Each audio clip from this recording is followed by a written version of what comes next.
Tá no ar. Depois de 2 semanas sem Brasileirão, a bola voltou a rolar na Arena MRV.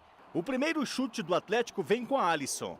Scarpa pela esquerda manda na grande área e Marcos Felipe faz boa defesa.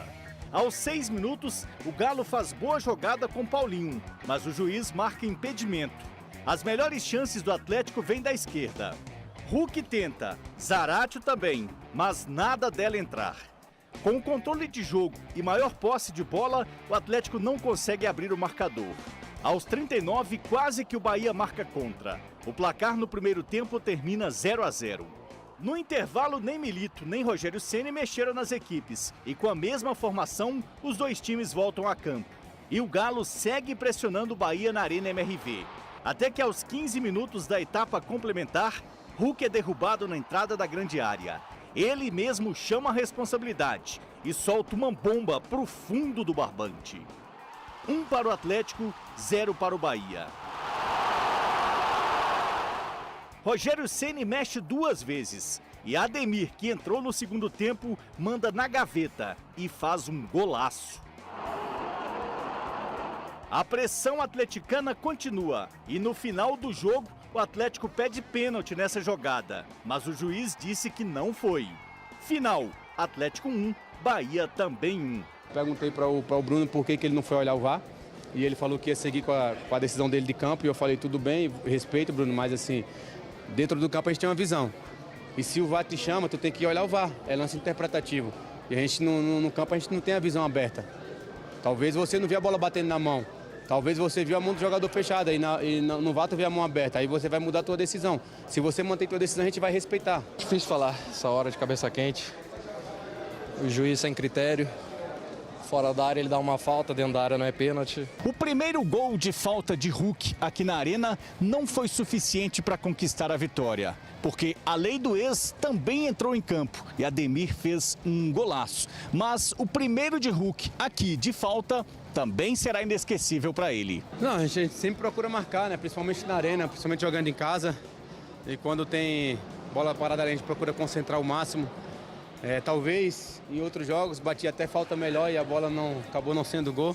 É quando tem que ser, né? Então fico feliz pelo gol hoje, primeiro gol meu na arena de falta. Espero poder fazer muitos mais ainda. O empate em casa foi com sabor de derrota. Agora é pensar no Bragantino. Chances apareceram, a gente tem que saber disso também, tem que ter em mente que isso é importante, produzir bastante, finalizar bastante. Mas é claro que a cobrança é pelo gol, né? Se não houver o resultado, a gente sabe o quanto é difícil a semana. Mas é isso, tem que seguir trabalhando para chegar nos próximos jogos e conquistar os 3 pontos. Falei agora há pouco no Jogo Aberto e repito aqui, que a questão da coletividade, ela precisa voltar a funcionar assim como foi naquele período em que o Milito não perdia. E de onde eu estou exatamente buscando esse argumento? Buscando esse argumento para falar que a displicência, eu acho que caminhou muito dentro do jogo para o Atlético, porque em 2 situações o Hulk estava de cara para o gol, era ele, em uma delas. Ele, a bola, o goleiro e o gol. O Paulinho não deu a bola, deu um traque, o goleiro fez a defesa e o Hulk estava livre. No segundo tempo, o Vargas pegou uma bola e aí nem goleiro tinha. O Hulk era ele e o gol e também o Vargas tentou bater direto e a bola acabou saindo. Achei que o Atlético criou, poderia ter criado mais, poderia ter sido mais insinuante. Não achei que o Atlético jogou mal, o problema foi o resultado. 4 pontos perdidos para Criciúma e Bahia dentro de casa e isso é um problema. E sigo falando, toda vez que falo isso, sempre aparece alguém e diz assim, nossa Everton, que implicância, é só fazer conta para falar de elenco curto. Eu não estou dizendo que o Atlético tem, calma que tem informação sobre isso, tá? Eu não estou dizendo que o Atlético tem um elenco ruim e nem que seja curto numericamente. Eu estou falando que o Atlético perdeu jogadores, continua perdendo jogadores, vai perder jogadores. Vamos só refrescar a memória? Patrick, Edenilson e Gemerson. Aí agora 3 que vão sair durante o período da Copa América. O Pedrinho sai final desse mês, né? Isso. Final desse mês.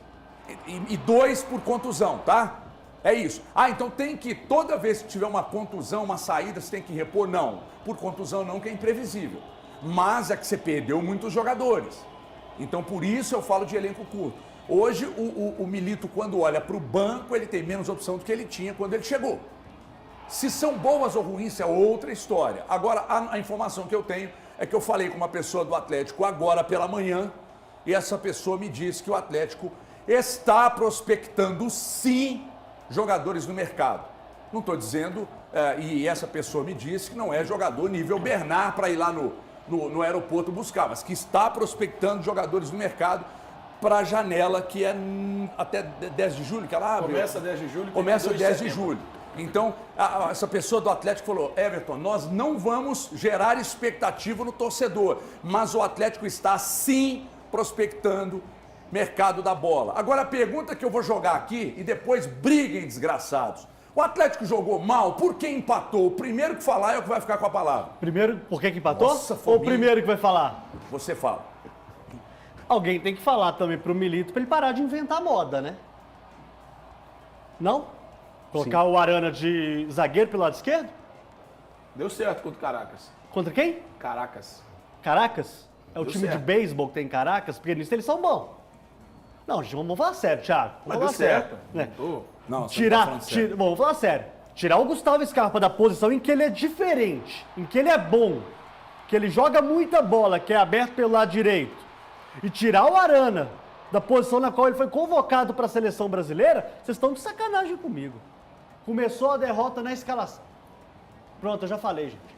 Mas eu concordo muito com isso que o Cabido falou. Opa, então são dois contra o Thiago. Não, a respeito do Scarpa, boa tarde para todo mundo, a respeito do Scarpa, isso aí eu senti muito. Eu quando vi a escalação, eu pensei, ele pode estar fazendo isso para fazer um teste, para dar oportunidade para o Alisson naquela posição ali, mas você tirar o cara que estava vindo tão bem, demonstrando um futebol tão importante para o Atlético, tendo assistências, tendo números com o Atlético para pegar e fazer essa movimentação, aí eu fiquei pensando ainda, jogando lá para frente, mas isso é muito lá para frente, quando acontecer a entrada do Bernard, que aí é a troca de posições, de lados. O que tem o pé direito vai para o lado esquerdo, que é o Bernard, e o que tem o pé esquerdo vai para o lado direito, que é o Scarpa. Mas no jogo de ontem, me surpreendeu também a função do Scarpa ter sido alterada, sendo que já era uma posição que o Atlético já estava tão tranquilo. E a gente tem que entender, foi um jogo duro, era para ser um jogo duro, mas o Atlético precisa ser mais decisivo quando tiver as oportunidades. O Atlético peca por perder muitos gols. E isso é uma sequência que a gente vem falando aqui, do Atlético criar as oportunidades e não concluir da melhor forma. Isso faz parte do futebol, errar gols, mas em jogo tão decisivo, num jogo tão complicado quanto foi o que foi já citado antes mesmo da partida, a gente já falava que seria um jogo duro, um jogo encardido, um jogo que você não pode perder as oportunidades que você tem. E o Atlético acaba deixando isso acontecer de uma forma muito natural, muito natural. Eu acho que falta ao Atlético ser mais incisivo com o poderio de ataque que ele tem e acaba acontecendo umas coisas dessas. Deixa eu só interromper rapidamente aqui para dizer que está rolando sorteio, né, de Sul-Americana, daqui a pouco Libertadores, o Cruzeiro. Eu só queria que alguém pudesse me explicar. E aí, playoff que o Cruzeiro...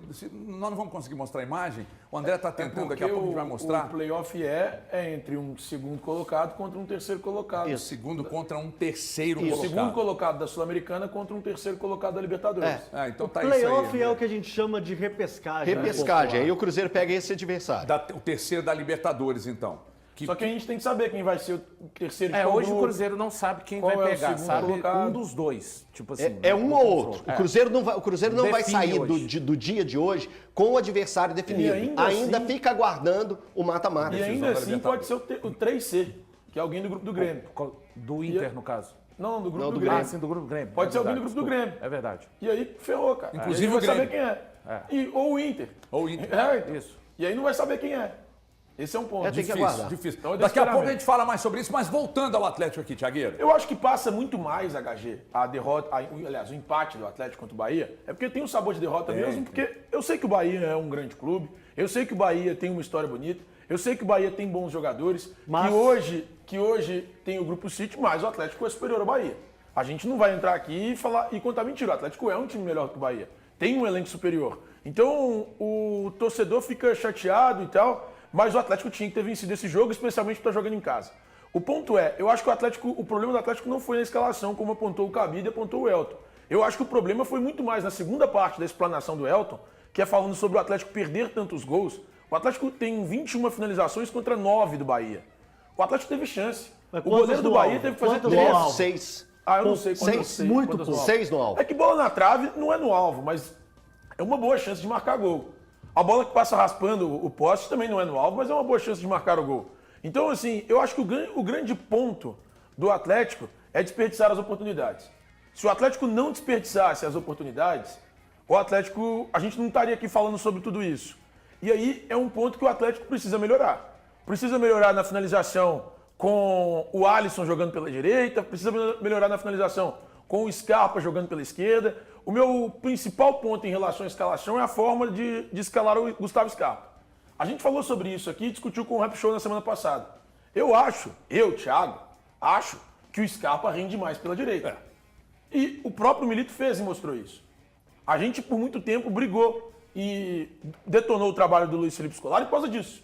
Porque ele insistia em colocar o Scarpa no lado em que ele não atua normalmente.